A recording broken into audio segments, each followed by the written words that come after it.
บสบายดีพ่อแม่พี่น้องสบายดีป้าลูกFCทุกท่าน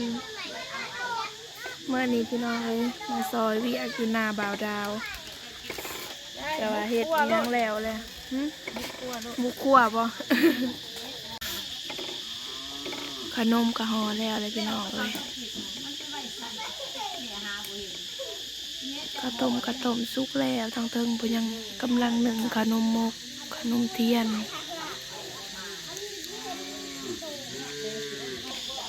ไปเบิ่งตั้งเฮือนครัวพี่น้องเลยเพิ่นเฮ็ดอีหยัง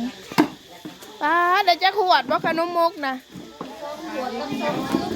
ขวดกับ2 ซึ่งป้าใส่มะพร้าวนะจะขวดปะซึ่งซ้ำนี่ ใส่มะพร้าว2ใส่อันถั่วเหลือง2ได้หัวเดียวนี่บ่แม่นบ่หัวเดียว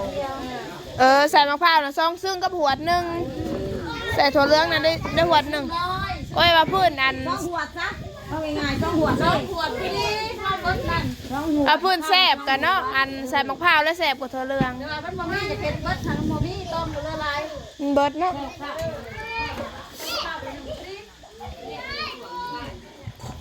ไปเบิ่งทางเฮือนครัวไปในแอกภายซ้ายพี่น้องเลยโทรไอ้พอลองเดินโทรศัพท์มาส่งเมื่อกี้นี่เพิ่นเมื่อลงคลิปให้มาได้กินข้าวไอ้แหละเห็ดหัวเป็ดไปยังนะเพื่อนลีทาบัวหัวเป็ดไปยังแผลจะไม่หินมากลีทาบัวหัวทาบีบ่ไอ้แหละลีทาบัวหัวทาบีจุหยังจุปลาบ่ก็ได้จุเป็ดเอาผมก็กินนี่ช่วยชูกันเด้อขอเห็นอันน่ะขอใหญ่เคี้ยวหันเด้จุเป็ดได้องมันน่ะเราเห็ดโรยกับไตตับกินดิบครับเพราะว่าผมจะตัวนี้คุณดอกครับดิบมันน่ะเนี่ยใส่มันได้ดิบๆเด้ก็เห็นเขากินอยู่ได้ใส่ดิบสิลาบบ่นี่ลาบใส่มะกอกนอกคักแล้วในใจเธอจะไปปีกนะปีกนะแม่ไผ่อยู่ใส่ไผ่อยู่เทิงพุอยู่หลุมบ่มีไผ่บ่ที่มันเนื้อแบบทุกข้าวชุดเจ้าที่เนี่ยต้องกับบาไปเลยเอาคนที่มีอันนั้นเบิดนะขอบอกกินเลยขอบอกกินหัวเป็ดจักเถื่อ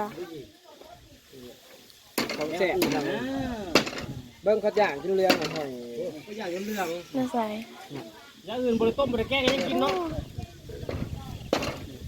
หัวเป็ดหัวไก่ห้ามบอกกินได้อยู่เพื่อนนะกันคั่วตัดแกงถิ่มรสหัวไก่นะหัวเป็ดนะจงไว้ให้แต่หัวอันนี้นะครับบอกกิน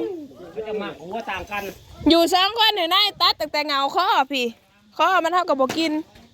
แล้วคั่วไก่คั่วเป็ดมีใส่เท่ากับบอกเห็ดอีกกินเบิดกันถามผัวบางเถื่อกันผัวอยากกับเห็ดหายข้าวบอกกิน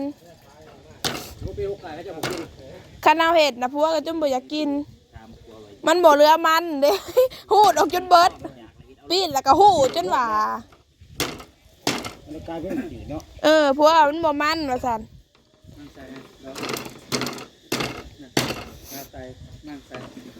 เอาขี่ปลาบ่นี่ปลากับมีบ่มีปลากับเป็ดบ่เหมือนนี่มีปลามีเป็ดแล้วก็แกงหน่อไม้หมอบักใหญ่สุกจนโป่งเลยเขากินแล้ว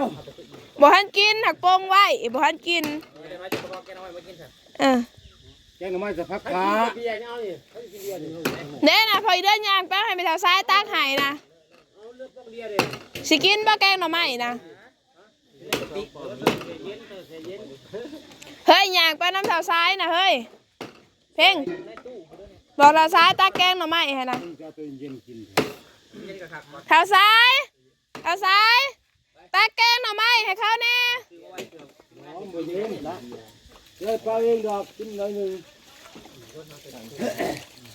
สิเห็ดใส่ป่ะนี่ก็ซื้อให้พัก เอาแล้วเอาพันแล้วปลาหลีไผ่ได้นี่ได้นี่พามันแล่ยังว่านี่ เขาบ่ได้ดินเนาะ ปิ้งตับแล้วเนาะ ได้กูได้ก็ได้เงินที่เก่านะกูได้กูเสียเนี่ยบ่มีหม่องขอ กูได้กูมีกูหายแล้วกูก็หายให้ได้ เป็ดจักโตบ่3 หัว 3 ตัว เพราะว่านี่ได้ก่อนนี่ ลีทาบัว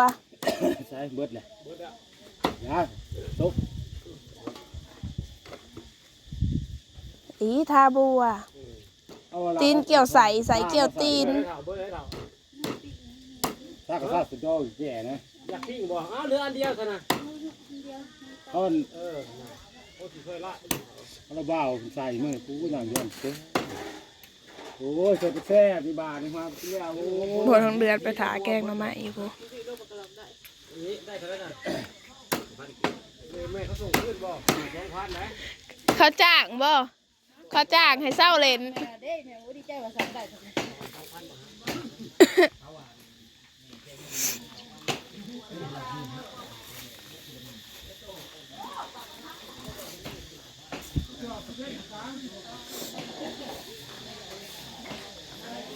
เดี๋ยวขึ้นไปเปิดน้องเคิงเห็ดยังเฮ้ยชิมบ่ชิมคำใหญ่ๆเฮ้ยของไฟตัวนี้กินไหมโตป่ะเฮ้ยขอบใจเฮ้ยคือเข้มเฮ้ย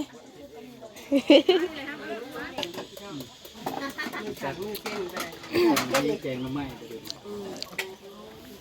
ที่เลี้ยงจะซึ่งหนึ่งบ่ ใส่ผัดขา เสียวตาแกงมาใหม่ มือกินผัดขาเตดังขึ้น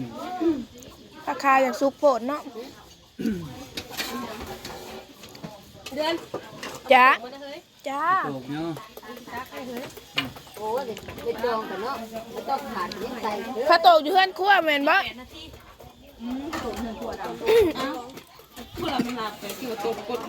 เฮ้ยผู้ได้ผู้ที่จ่าที่ใหญ่ๆก็ลบข้างเนี่ยเขาเนี่ยต้องเอ้ย ปวดโป้บาดากวะเป็นอะไรท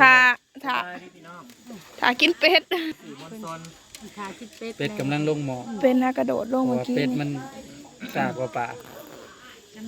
เอาข้าว มันเกิดลบคนลบปีกเนาะ สดแก้หน่อไม้ก่อน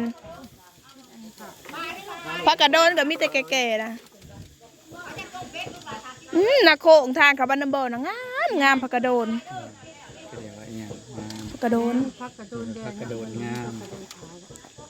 กับจำปลาพักกระโดนแดงอะไรจังเขาขับบันนำบ่อปะเท่า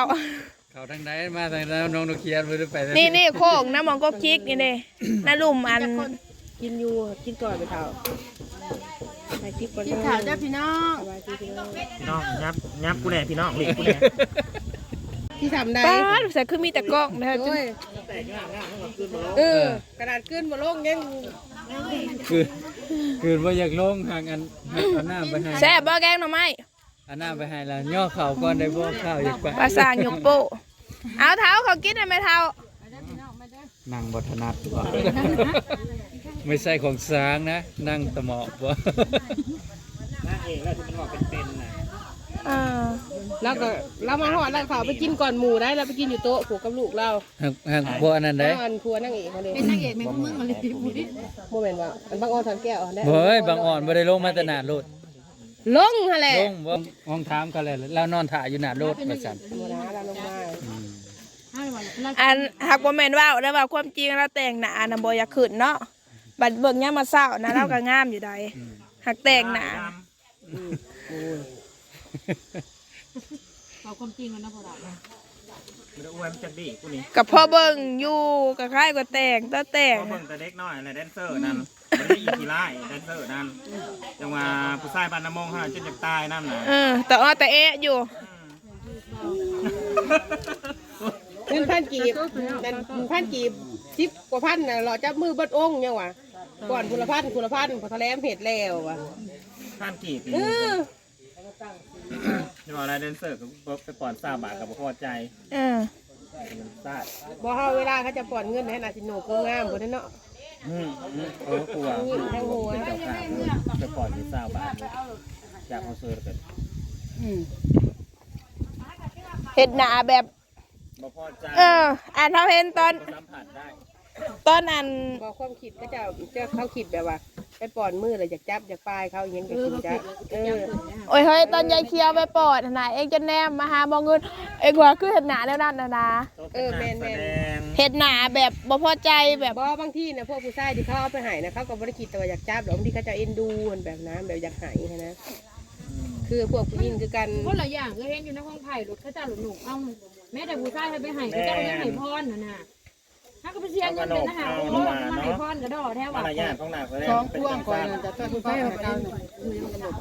ท้องพ่วงจุ่มน่องให้คอยแอปไปเกาะอันนี้ อันนี้จับเอาแบบบ่พอใจเนาะ จับเอาแบบบ่พอใจ จับแล้วก็ไปเต้น ทำไมกูถ่ายคลิปใน FC กูด่าไปวะ อืม กูได้สุดอันนี้ เต็มเลยพี่น้องพระเจ้าเขามาฟังกับพวกพระเจ้าสิปั๊บ พอลาไปข้าสัจจานคนชิน้ำไปข้าเจ้าสิปอนแล้วมาปอนก็เด้อคนสิดุมเอางามๆหลด จานนะ อันไม่ง่ายนะสิไปบ้านม่วงอยู่บ่บอกว่ามาสู่ในเด้อ มือได้น่ะ บัดอันและอันช่างกระทานน่ะบอกเรามาแล้วให้มาสู่เอาในเด้อเนาะแม่มันยังที่เขา สังฆทานมือใด สักกะทานอีหยังมื้อใด ทานมือใด เอาก็เขาจูจักแต่ว่าไม่ใหญ่ว่ามือที่ชอบ